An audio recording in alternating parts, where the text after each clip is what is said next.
Hello, my name is Ronnie. I'm a solution consultant for Mulesoft.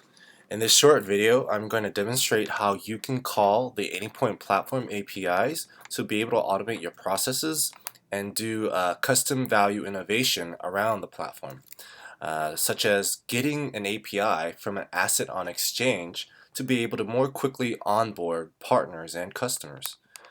So to get started, first you're going to go to this link over here, which I'll put in the comments, and get to the Anypoint Access Management, and this is where you can see documentation on how to get credentials. If I scroll down, I'm going to use the client credentials grant type to get access to this access token that I need to call my API. So it's secured through an OAuth policy. And this is the URL here that I need to make a call against. So, what I do is just copy and paste this. Once I copy and paste this, I want to pass this information in my body. So I'll go to Postman, and I have this already. Copy and paste this information over here. In the headers, you want to set content type to application JSON, and then get your client ID and secret. So where do you get that client ID and secret is through your Anypoint platform. When you're here, you want to log into your account and then go to Access Management.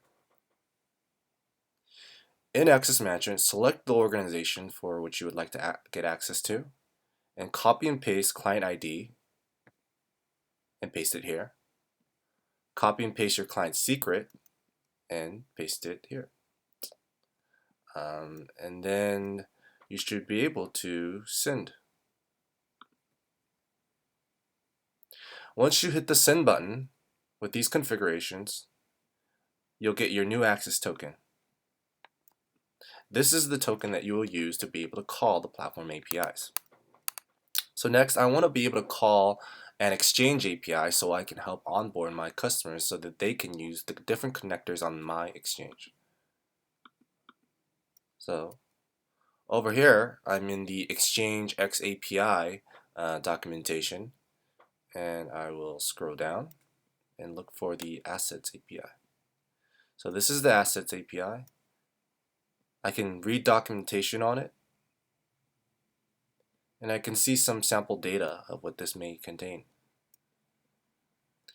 I could optionally, I could do the try it here, but since I already have my access token, I'll just use it on Postman since I have my access token.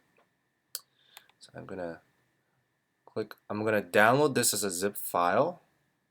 When I download this as a zip file, I'll be able to see all the resources available. And this is where I can find my base URI. I'm just gonna copy and paste this and then paste it over here.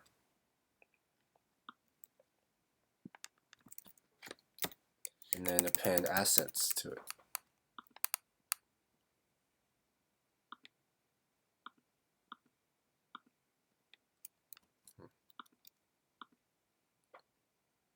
Okay.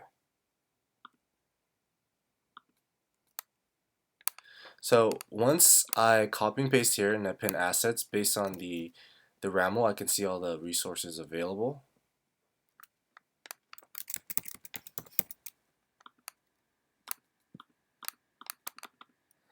So here it is.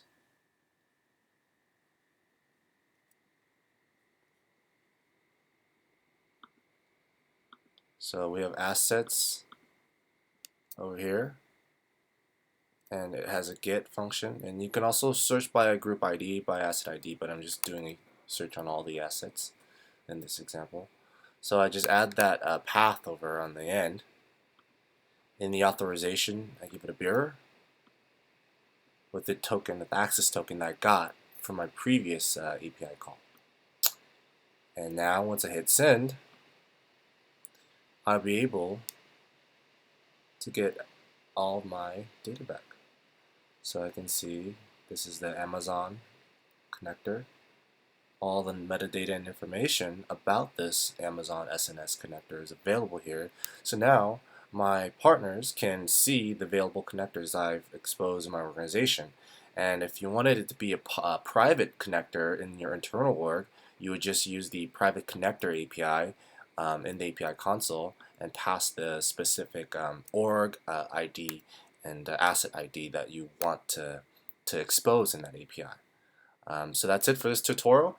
So we just saw how we were able to get access to the access token and get authenticated, um, and then call this exchange API, which now my partners can use to look and create some sort of custom map to onboard my partners and customers. Thank you for watching.